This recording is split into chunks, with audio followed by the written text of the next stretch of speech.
Hello.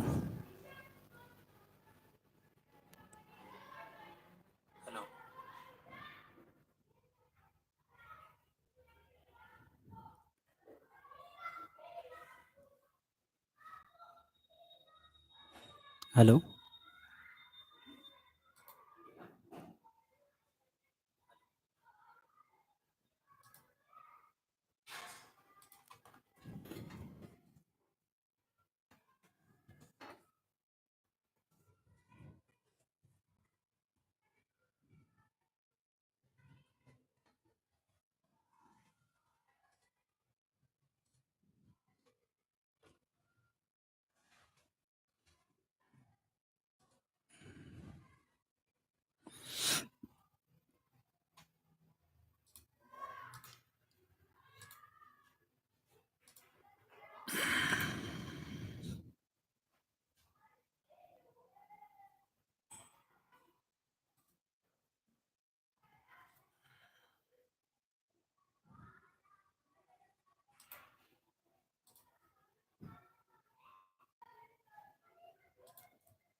चलिए start करते हैं आज का टॉपिक हमारा जो कि इंट्रोडक्शन है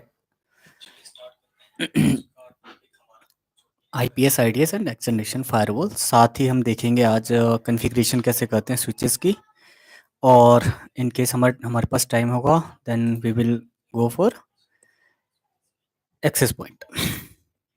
ओके, तो चलिए स्टार्ट करते हैं। देर नहीं करते हैं ज़्यादा, already I think 8:07। It's already late, so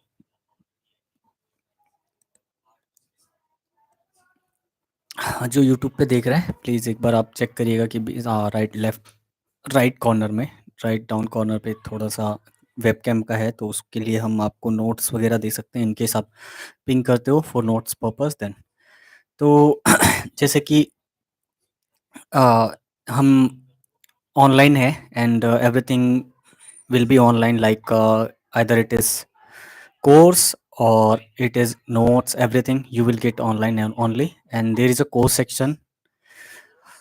You have to just log in into networkingscholar.com and you have to go into the course section and you will find the course.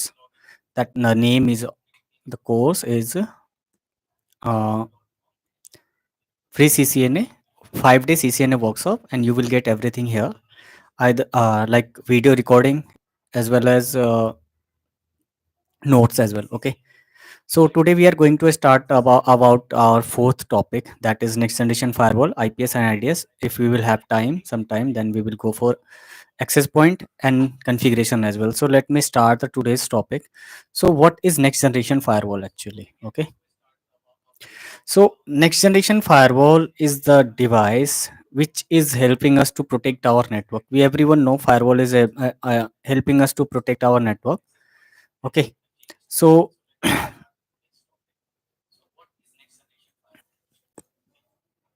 uh,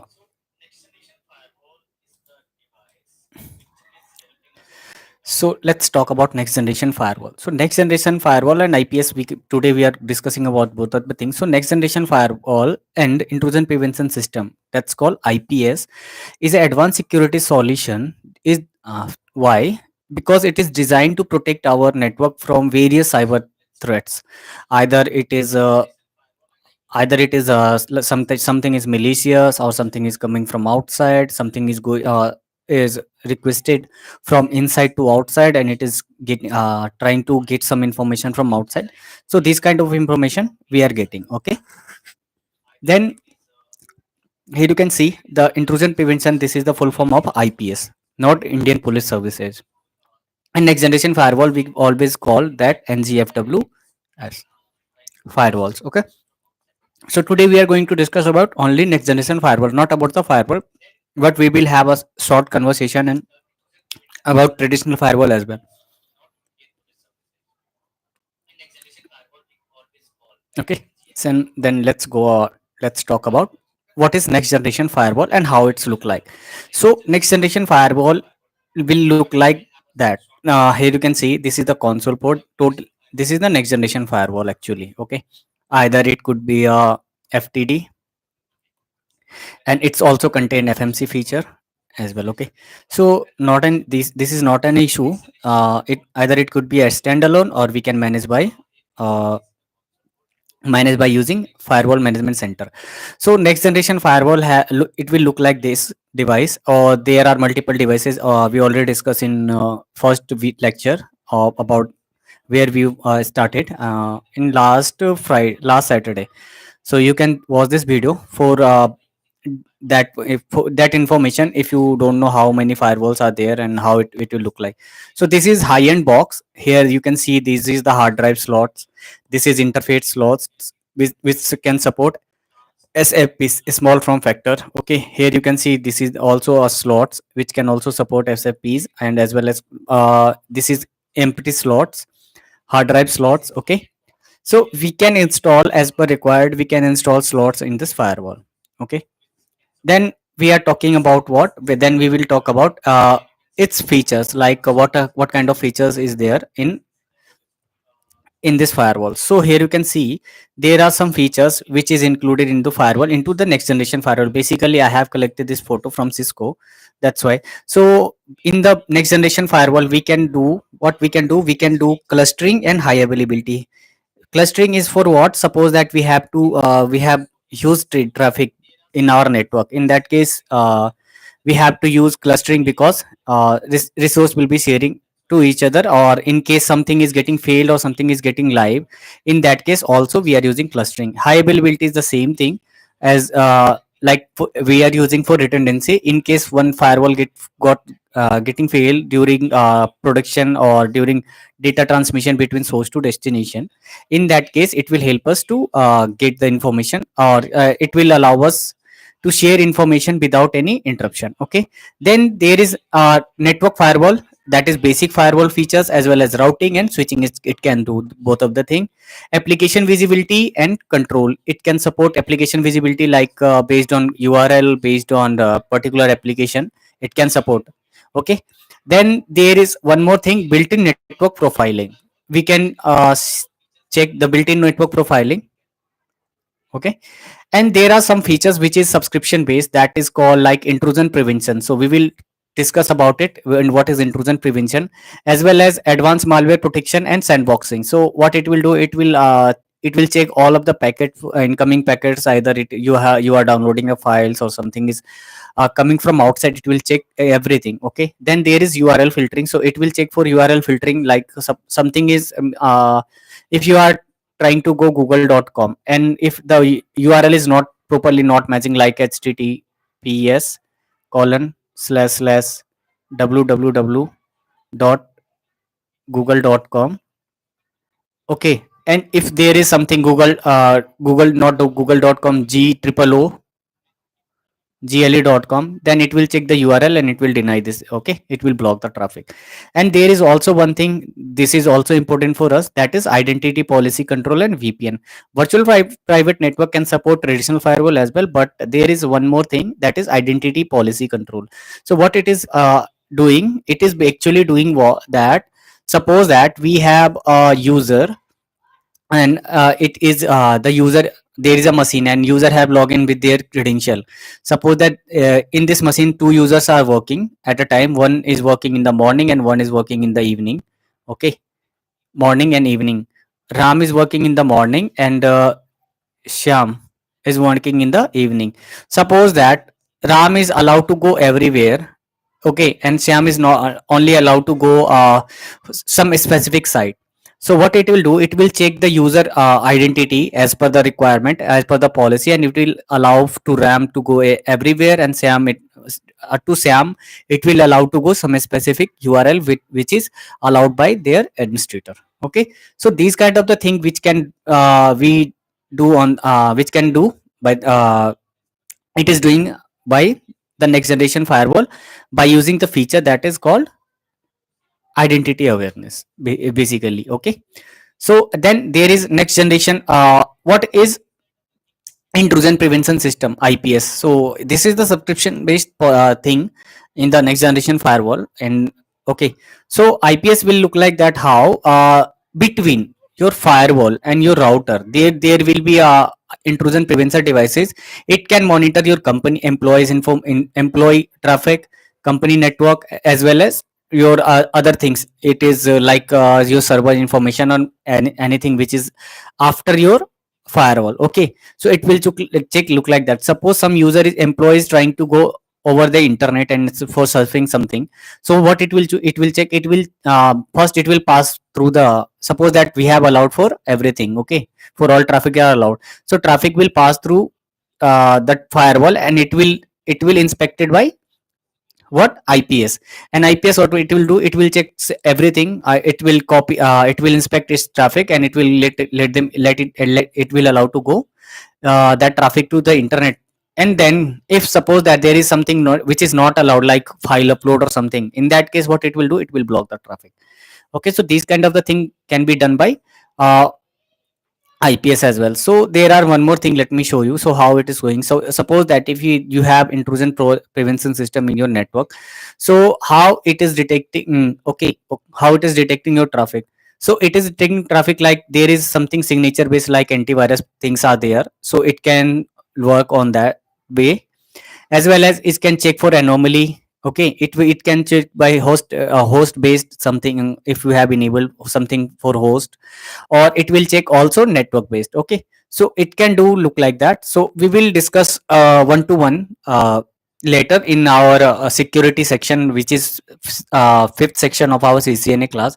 So we will discuss there and in brief, and we will discuss IPS in our upcoming classes, where that will be the next generation firewall. So you will learn everything there about IPS as well. Okay, so let's talk about the next generation firewall. What is actually next generation firewall, and how it is going to be uh, work in our network, and how it is going to protect us. So we already learned about next generation firewall, just basic information we took that. So next generation firewall is an advanced network security device that combine traditional firewall you have traditional firewall with additional features as a application awareness. We discuss about deep packet inspection. Okay, DPI, it's called deep packet inspection. In the sense, traffic will inspect deeply. It will encrypt and decrypt the packet. Okay, and it will then, after that, it is going to be allowed for user. And advanced threat detection and privilege capabilities, prevention capabilities. So it will check advanced threat detection like anomalies or something, which is included in IPS. Okay, and prevention capabilities. So if there is anything which is like 0-day attack or something, then it is going to be blocked by the firewall. Then there are some key features as well. So key features is, first key feature is there stateful inspection. What is stateful inspection actually? So a stateful inspection is that when next generation firewall inspect at the network and transport layer, where network and transport layer 3 and layer 4. Okay, it will check layer 3 and layer 4 of OSI model, as per the OSI model. Okay, tracking the state of connection to allowed authorized traffic. If the IP is not allowed, then it is going to be blocked. If the protocol is not allowed, then it is going to be blocked. Look like that. Okay, so we can consider as per now. Then there is application awareness. So what is actually application awareness? So application awareness is that next generation firewall and okay, what it is doing, identity and control application. Suppose that some user is already allowed, as we discussed, Ram and Sam is there, and they are working on a single machine. Based on IP address, they have allowed everything, but based on identity, there are something allowed. Ram is able to go surf search anything on the internet, but Sam is not able to do that. Okay, because of their policies. So look like that, it is going to be work application awareness, it is working like that only. So what it is doing, it is next generation firewall is doing like identity and control application traversing the network, that allowing administrator to enforce general policy based on application type and behavior. Suppose that something is there, application that is not allowed, like Facebook web is allowed, but Facebook application is not allowed. So these are two things, different things. Like WhatsApp, wave is allowed, but WhatsApp application is not allowed. So it is only possible through application awareness. Okay, if the firewall don't know about the what is actually wave and something, wave and actually application, then it is not going to be allowed. Okay, so it is look like that. Then there is intrusion prevention. We will discuss about it later in a brief. Okay, so let's take some small introduction here. Next generation firewall include IPS that block unknown vulnerabilities and attacks pattern in the network. Suppose that something is unknown vulnerabilities, that is some like something is coming first time in your network, or it is new to the internet. So in that case, it is going to be work.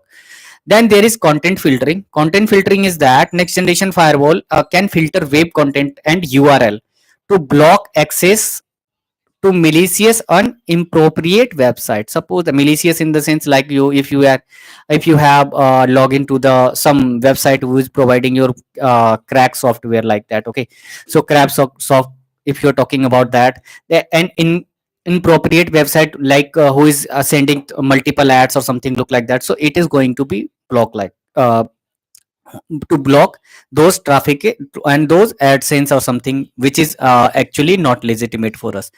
And it's also prevent malware to malware download. Suppose that it is something, it is prompting your PC is getting slow, look like that you have seen maybe multiple time before, before starting this class. So suppose that there is something, okay, and it is prompting you, your PC is getting slow, you can download this hours the virus or something.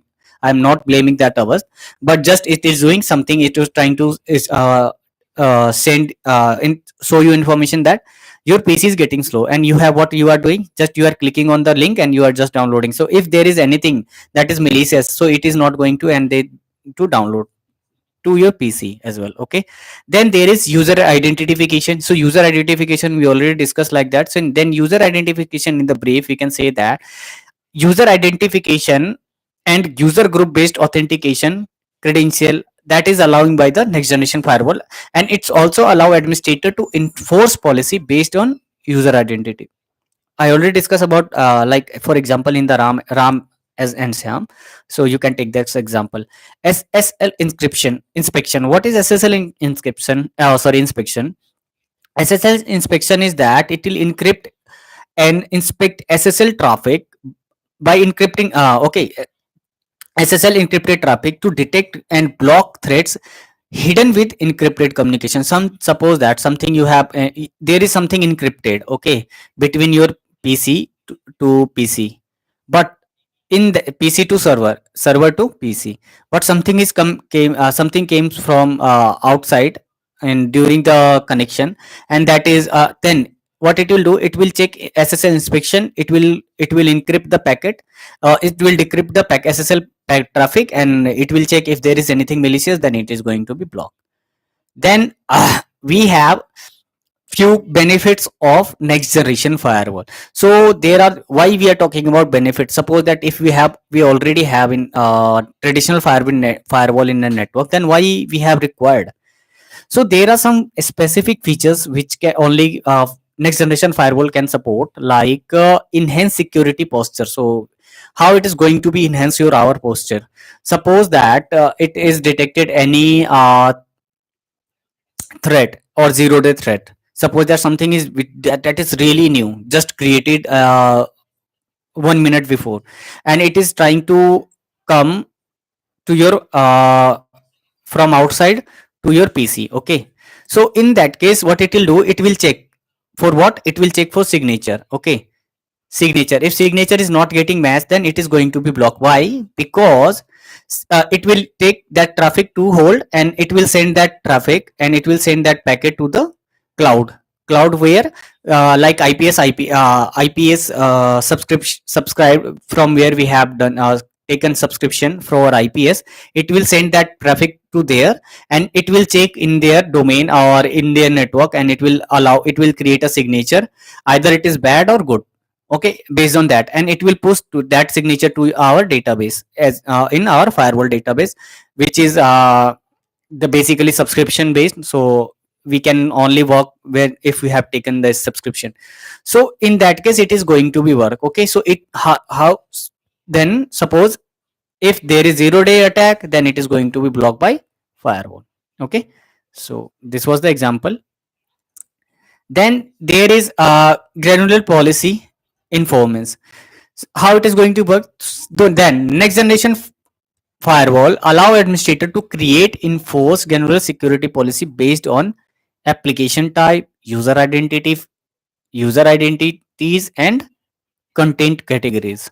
Like content, something is content, like if you're talking about content for what, that like pornography, that is blocked. User sham is not allowed to go anywhere. Application type, like web is allowed, but mobile application is not allowed. Okay, so look like this kind of the thing we can manage by the next generation firewall, and administrator can create the policy accordingly as per the requirement. Then there is improve visible and control, visibility and control. What is it? Is actually, it is allow to us to monitor the network traffic, identity information, security risk responses, and many more things which can done by, which can do by the firewall in the management section, and we can do also monitoring. Okay, then is simplified management. So what is simplified management? Suppose that we have traditional firewall. There are not only one firewall, we have more than 15 or 20, 15 or 20 firewall we have. If suppose that, then what we have to do, we have to log in one by one, one by one, one by one, and we have to make policy one by one. So if in the case, if we have next generation firewall, then we can manage those firewall at a single in a single window. And okay, and we can monitor, we can create the policy, we can monitor the thing, and we can configure the firewall across the distribution network. Okay, so this kind of the thing which can be done by our firewall. So this is the thing which was included in the next generation firewall. So why it's came in the network, and why it's what build. Okay, so there was something which we are going to discuss about here, the next generation firewall, as well as if we have already a traditional firewall, then why it is required, why next generation firewall is required. So so there are comparison of next generation firewall, and let's see. So traffic filtering like port, and let me change the pane color. So let me take a blue. Okay, like port, IP addresses, and protocol base. So it can support by traditional firewall. This is the column of traditional firewall, and this is the column of next generation firewall. Okay, so here you can see this kind of the thing is supported by both of the firewall, either it is traditional or next generation firewall. Application visibility and control can be partially done by the traditional firewall, like you can block whole of the traffic like facebook.com or google.com. But if you are going to going for a next generation firewall, talking about next generation firewall, then we can uh, we can do we can create the policy in detail. Suppose that you are going to surf google.com, but you are not going to download any kind of images. Okay, look like that. Then there is opex and cpex. So it is higher since separately needed, but buy and maintain. But in the next generation firewall, it is allowing us single box, it will allow us to do these things. Okay, ips it is not going to be support, and next generation firewall is going to be support. NAT, both of the device can support NAT, either as well as router can, or router can support NAT as well. Okay, router is also going to support. VPN firewall, VPN can support it by NAT, sorry, traditional firewall as well as next generation firewall. Okay, then there is application awareness, application layer awareness. So it is not going to support because it's work on layer 2 and layer 4. But if you are talking about next generation firewall, so it is going to support, because why? So in the OSI model we have seen there are 7 layers. Okay, and here you can see it can support layer 2 to layer 7. That's why it is going to be work.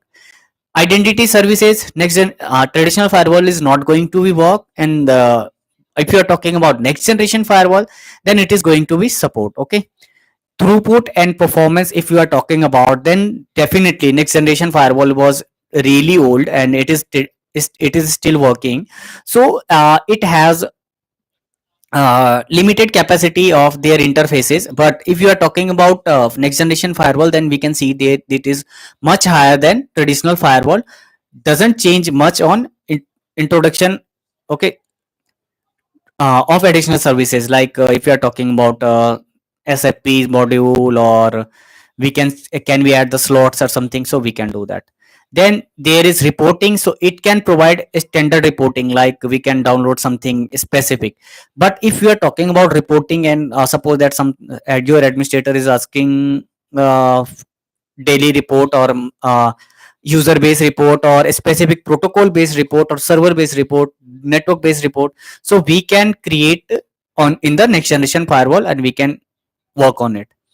So these are the things which can see which can be learn in different firewall. If we are working on, or if we are learning about traditional firewall, so these kind of the thing we can learn.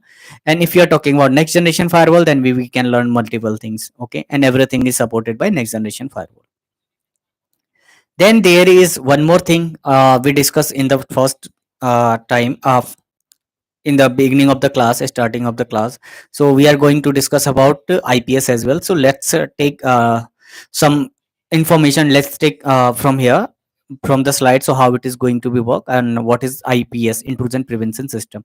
So intrusion prevention system, IPS, is a network security software appliance or a device that can monitor network traffic for signature, malicious activity, security policy violation, and take action to prevent identified threat in a real time. It's mean, suppose that something is, this is your network, right? A firewall with IPS, or there is IPS between these devices as a proxy or something we call, and this is internet, and there is a public server, public DNS web file servers. Okay, public server. For this kind of the server is there, it will, what it will do, it will inspect real time traffic to find something. Suppose that there is an application installed in your network that is that is a just a what antivirus. Okay, if this is antivirus, and what it will do, it will check the signature every time. This is the just a antivirus. Okay, so it will check for every type, it will check signature whenever the traffic is initiated from source to destination, or from one PC to another PC, or wherever it is going from. If that is your traffic is getting exit from your LAN card, at that point it is trying to be search for signature. Okay, in case if found something suspicious or something is malicious, then it is going to take action, and it is going to prevent our network, as well as it is going to prevent our machine workstation. Okay, similar, it is similar work, similarly IPS is also working in the network. Then there are some key features of IPS. That is, first, signature based detection. So what is signature based detection? IPS signature based detection is that when something is known and something is unknown. Okay, so it is segregating those of the thing. Something is known, definitely there will be a signature, and there is something, if there is unknown, then it will hold the traffic and it will create signature for that. Either it is good or bad, we already discussed. So IPM system use signature based detection technique to identify known threats and attack patterns. If there is something known, okay, in that is, in that case it is checking for there, as well as it, if there is some attack pattern in the network, and if it is coming from outside, or it was initiated from inside as well, in that case it is going to check everything based on signature, and it will allow that traffic, or it can deny as well. Okay, based on database. So where it is going to be checked, so it is going to be check signature in their database, or database which is installed in your network, either on the cloud, like Zscaler, or there are this is a good example. Zscaler is a good example for that. If you are talking about antiviruses, so antivirus can also do the same thing. Okay, then anomaly based detection. Anomaly based detection is that something, suppose that IPS system analyze network traffic behavior and pattern to identify what deviation from normal activity may that it may that indicates it is suspicious or malicious. Suppose that if you have installed an application, or if you have a file, and suddenly it is trying to run a command prompt, or it is trying to run up some program, then it will check, and because this is anomaly. Okay, and as per the condition, it will allow, or it will block, or it will allow as per the condition what we have configured for that particular file or particular network traffic. Protocol analysis. So what is protocol analysis? Protocol analysis is that, suppose that something is protocol like 80 443 22 21, this is called the protocol number. Okay, so based IPS system inspect network protocol and packets header to detect anomalies, or inconsistency that may indicate attempt, exploit, or attack. Suppose that something is there, like if this is not allowed, that in that case, or someone is trying to get, suppose that you have enabled 80 and 443 only, and something someone is trying to get access for 443, not 443 double four double three or 22 telnet, something like that. Then in that case it will check protocol based every, and it will allow. So this port, these are the ports are not allowed, so it can be blocked. Okay. Then there is traffic blocking. So how it is going to be block the traffic? So traffic blocking is like that IPS system can take proactive measure to block and drop malicious traffic in a real time. It is not taking time to block the traffic. Okay, why it is doing that? Prevent, because it is preventing our network always, and it is always available, preventing attack from exploit vulnerabilities. Okay, or compromising network security. Suppose that something is compromised, or one, suppose one IP is there in the network, when it is trying to it is sending some in DOS to other network. Okay, not your network. Then what the firewall did? A firewall check with the IPS, and it will create a database. So this is the traffic, and someone reported about this, so it can show us. So this is anomaly, and we can block the traffic if we have allowed that database directly to take action against that database. Then security firewall and IPS can block the traffic. Alert and reporting, this is similar thing which we have learned about, learn in our network, switches, routers, as well as the firewall. So it is also doing same thing. So IPS system generates alerts reporting to notify administrator to detected threat, about detected how many threats are detected in the network, security policy violation, who did the security violation, and when it's happened, and suspicious activities. Okay, like is there something suspicious activities, like someone's trying to upload the file on the cloud, if this is not allowed, or something like that.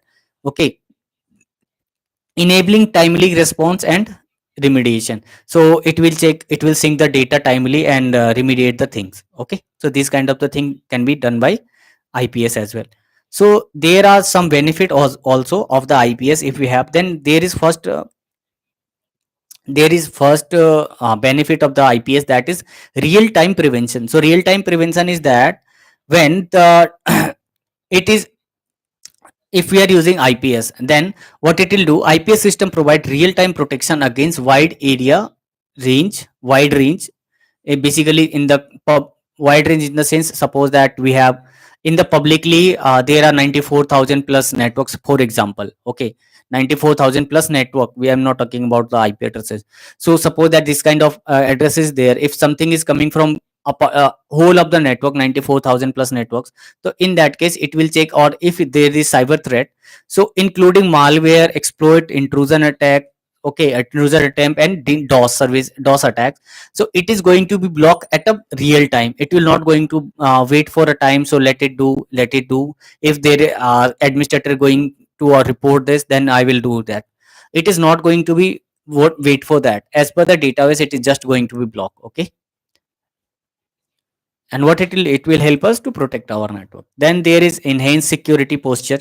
So we already discussed in the firewall, so how it is going to be enhance our network security. Suppose that IPS system is co- already we know IPS system complement traditional firewalls, okay, and antivirus solution by providing an additional layer of defense against the advanced threat and zero day exploit that may evade signature based detection techniques. How? Suppose that there is a antivirus installed in our system, so this is also also a part of that, and it will check for what databases. So whenever you are going to install a fire something, let me show you the example of signature, that here you can see. One second, it is not coming actually.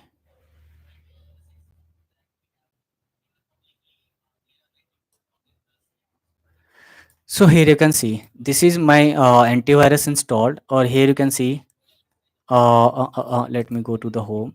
Here you can see there are 4 warnings, okay, and the database is up to date.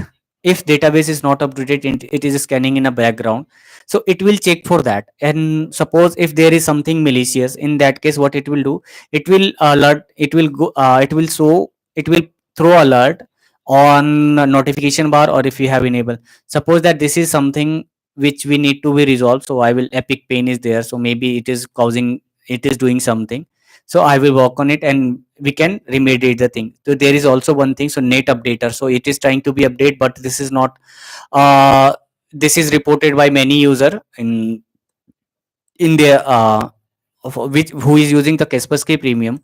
In that case it is going to be check, and it, if there is something at, then it is going to be block, okay.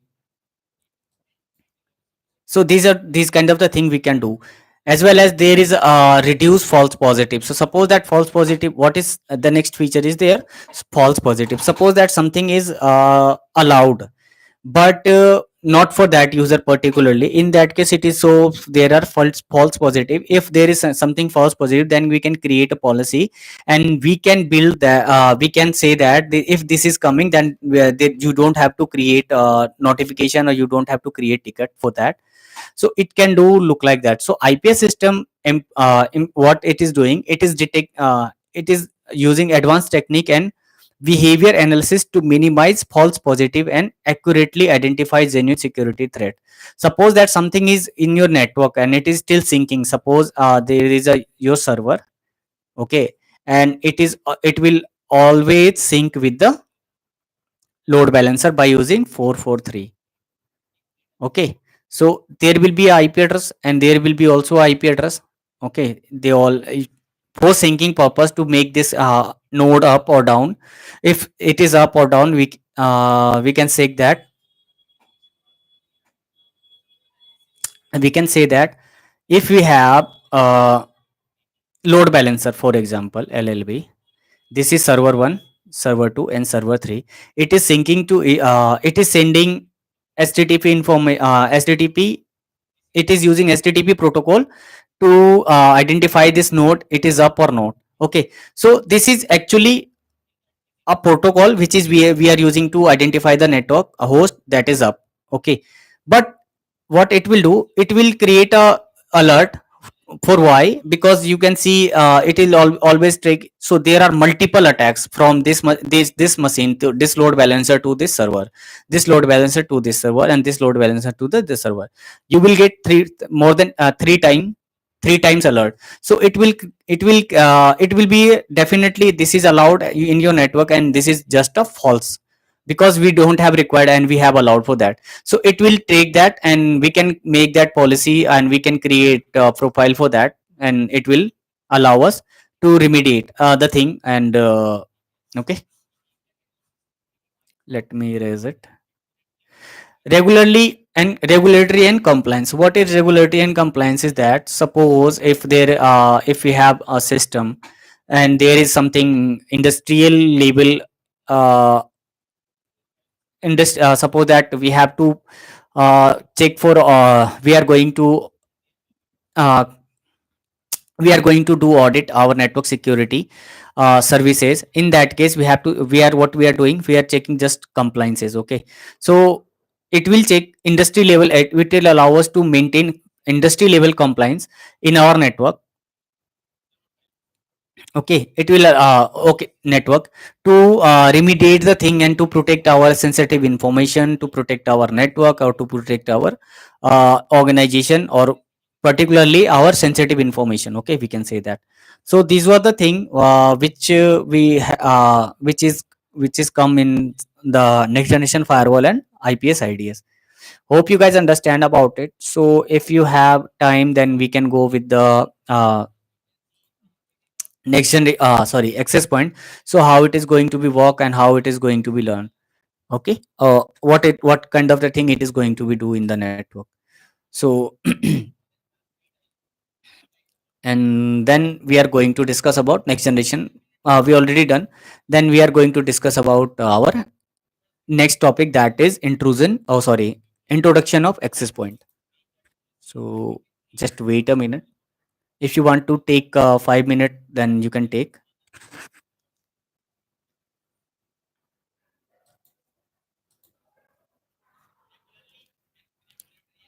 Or let me go continuously. So if you guys have time, then okay. Then let's go about. Let's talk about what is access point.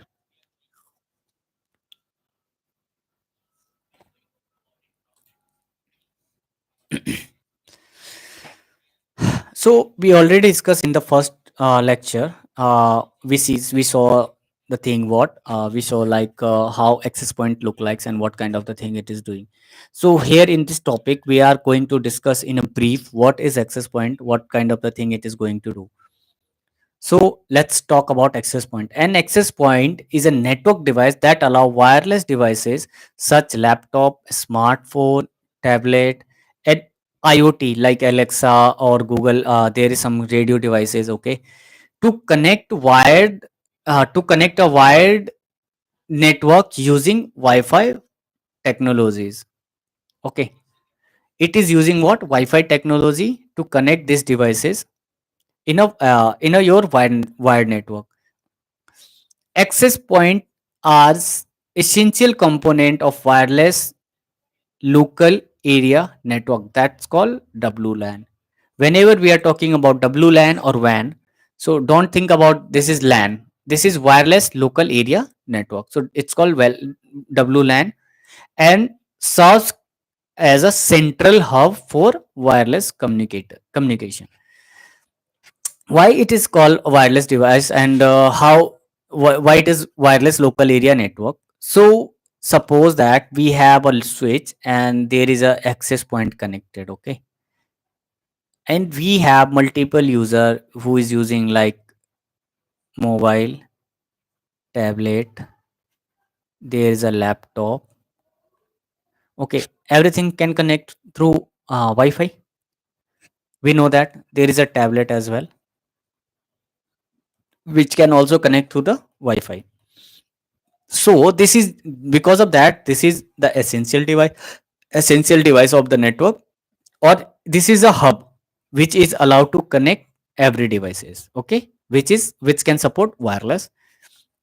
Okay, so here you can see laptop we can connect if suppose that we have an IoT device. Okay, like Alexa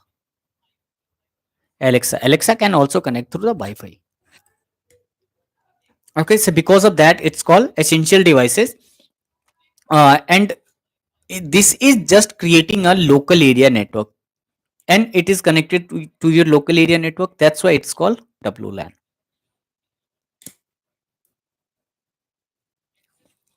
Here you can see I already shown you the picture. So this is Cisco Wi-Fi, Cisco access point. Basically, this is not a Wi-Fi. This is an access point. Okay, which can use in indoor.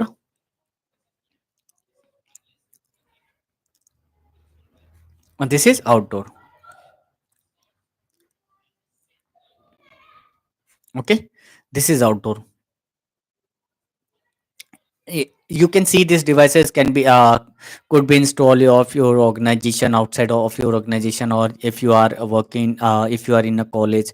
So you can see there is multiple Wi-Fi installed in our campus to connect your students and teacher to their network for a class or something attempt, or email services to using email services or library ebooks or something like that. So these are the thing this how it is going to look like. Okay, so then we have what we have some benefits and some components of access point. So there are first components of access point, that is radio trans receiver. So radio trans receiver what it is sending radio frequency and it is also receiving this radio frequency. Okay, so whenever you are talking about radio frequency, then it must support radios signals. Okay, so then it's called radio frequency and radio trans receiver. The radio trans receiver is the core component of an access point responsible for transmitting and receiving Wi-Fi signal. If it is not receiving and transmitting the Wi-Fi signal, then it is not it is not called access point. Suppose that something is only it is sending at a time, and it is only receiving one, it is sending one at only single time, and it is receiving at a single time, then it is definitely, it is not going to call Wi-Fi signal. It is going to be called wireless but not Wi-Fi signal. Okay, and this is also called wireless transceiver. Then we have, it's operate on a specific frequency band like 2.4 gigahertz, 5 gigahertz. We have seen, we have multi-band routers, and it's look like that. And it supports various Wi-Fi standards like 802.11, 802.11n, and AC and AX. 802.11 is a wireless extender, and there is a three standard N, AC, or AX. So we will learn in a wireless thing in the deep. That's why I am leaving this at this now, because during the configuration of wireless, there will be a good understanding about it. So we have to just understand 802.11 is a wireless standard, and definitely it is going to be supported by everything. Then there is antenna. We already seen there is a outdoor Wi-Fi access point, and it is going to wireless access point, and this is going to be there was three antenna over there. Okay, so antenna of the access point, what it is doing, it is sending what, it is sending and receiving that wireless signal. Okay, so because of that we are using antenna. Antenna may be providing and coverage the all of the direction. It is sending it is generating radio frequency. Suppose that this is an antenna. Okay, this is an access point, and this is an antenna. So it is sending their radio frequency surrounding their antenna within a network, or within a range. Basically within a range, either it could be a 50-meter range or something look like that. It is focusing in a specific direction or long range communication. We are using antennas. Okay, if we are working in a home or in a small office, then you can use just general access point, which don't have in the first image of the diagram which I shown you. Okay, then there is Ethernet port. So Ethernet port is used to connect that access point to the your network. Okay, without it, it is not going to be work, because wireless thing, it is wireless thing. Just it is uh, providing us wireless signal, but it is not going to connect in a wireless mode. But it can connect. But there are something called mesh technology. So we will discuss here in a while. Okay, so wireless Ethernet port is used to connect that access point into the network. So either it is router, network, or Ethernet cable. Okay, it these ports enable data transmission between wireless and wired device. How wireless? Wireless in the sense access point, and wireless wired device in the sense switch or router or internet within the network. But it is going to work within a network. Suppose that you have directly connected your wireless WAN cable, ISP cable in the network, so it is not going to work. Okay, then there is a power source. So while to generate wireless radio signals, it must use it is going to use what, power source. So to use the power source, there is a device called PoE. It can work on PoE technology, power over Ethernet technology. Okay, so always we see when we will discuss about Ethernet cable, then we will discuss then definitely we are going to discuss about power power over Ethernet devices as well. So power over Ethernet devices can provide power to the wireless devices, which can deliver power to the Ethernet cable from PoE enabled switches or PoE injector. So there we will discuss about the PoE injector in later. There is a sixth section, fifth section, or fourth in the fourth section of CCNA. So we are going to discuss about it. Using an external power source, we can also do that is called injector. Because of that, why we are using, suppose that we don't have the PoE switches in the layer 2 switch and layer 3 switch, layer 2 and layer 3 switches. We saw that there is a devices where which can support PoE, as well as there was non PoE devices. Okay, so it will help us to make that access point up and working. We have required power, and to create to connect to allow that power, or to powering on that device, we have to use Ethernet cable or based power over Ethernet technology, or we can use injector as well. Okay, Then there is management interface. Management interface is just used for configuration such as CLI or GUI based configuration of that particular access point, or we can also upgrade by using console or management interface that access point. Okay, because of that thing we are using. Then there are some functions of access point. So it is what it is, there is a function is there. It is wireless connectivity. So what is wireless connectivity? Wireless connectivity we already discussed. So there it is covering some specific area of your network, and it is transmitting what is it transmitting wireless signal and allowing wireless devices to connect to the network. Okay, so this is the first thing. Then there is SSID broadcast. So what is SSID broadcast? Suppose that you are working on a mobile phone, and if you have enabled hotspot. Okay, just a second.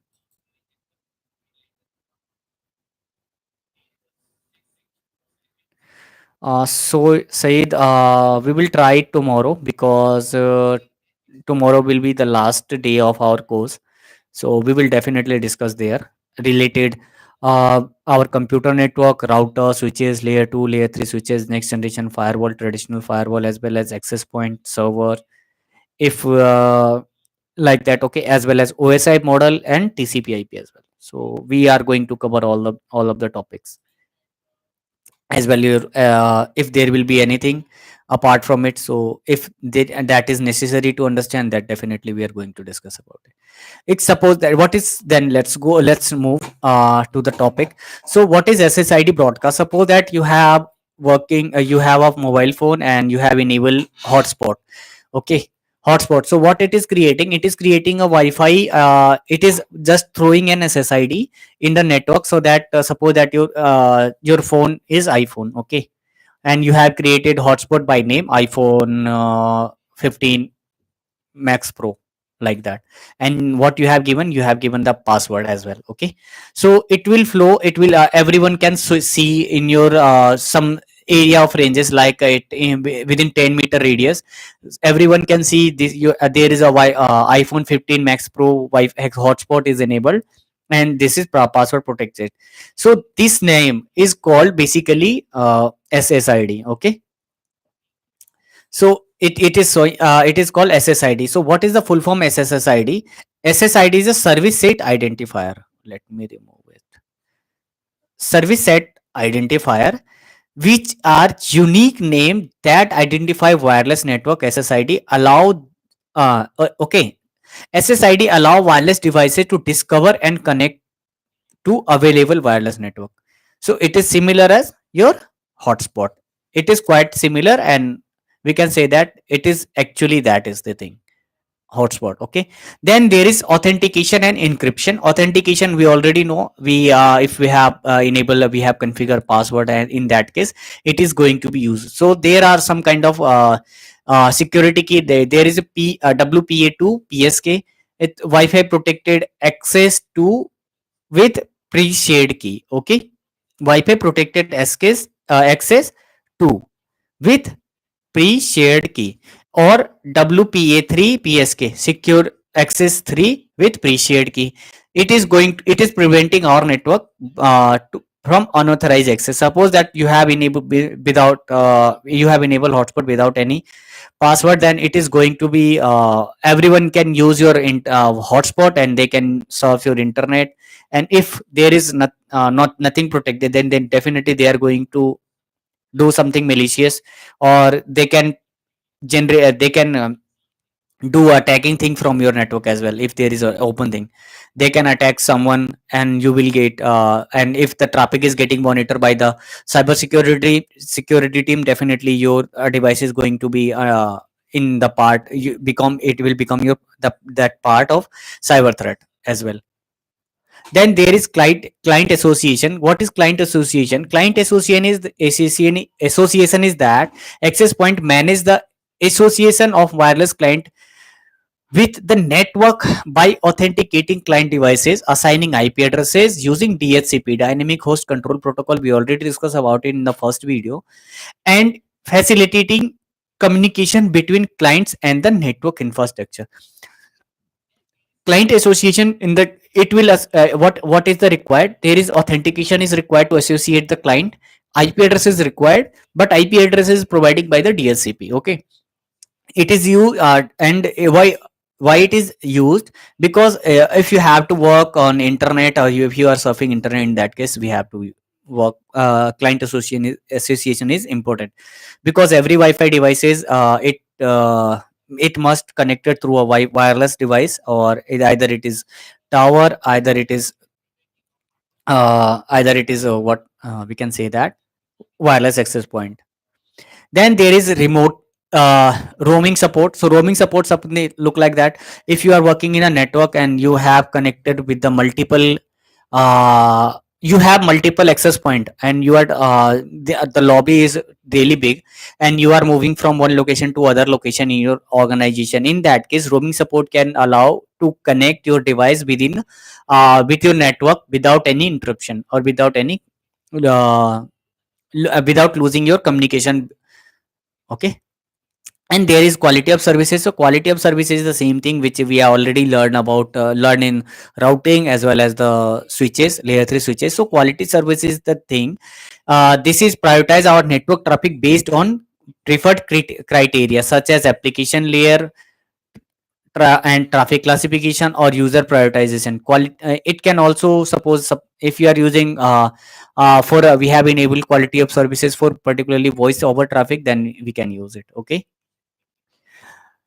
Use case. What is the use case of access point? So there are use case to wireless deployment, wireless LAN deployment. So we already discussed about it, like if you have campus, or including if you have campus like school, including offices, hospital, hotels, public space, uh, to connect multiple users on these locations, we can use wireless deployment. Okay, so this is a just a first use case. Then there is a guest Wi-Fi access. So if suppose that in your network there is a specific guest based something, or lobby or guest based office, then we can also use the access point, because it is not allowing everyone to get the connect their devices through a patch code. There is required a text table or chair to sit there, and they can surf internet. They can use just they can directly connect their mobile devices, either it is laptop, mobile phone, tablet, by using Wi-Fi, guest Wi-Fi, and they can surf internet, and they can use your infrastructure. Bring your own devices policies. So what is bring your own devices? Suppose that in your network, in your organization, there is they have provided you a laptop, but they are also saying, if you are using mobile phone to communicate your client by using email, or by using Teams, or by using Zoom call, in that case you can use your devices, and we can build a policy for your device. If this is your device, then you are not going to share information, you are not going to capture the screenshot, you are not going to record the call, something like that. So these kind of the thing policy we can configure on the devices. Then there is outdoor Wi-Fi coverage. So in case if we have outdoor Wi-Fi, okay, if we are using outdoor Wi-Fi coverage, then we can use what we can use outdoor Wi-Fi access point, and we can share our Wi-Fi network to the outdoor area as well in a campus. Okay. And then wireless mesh network. So I told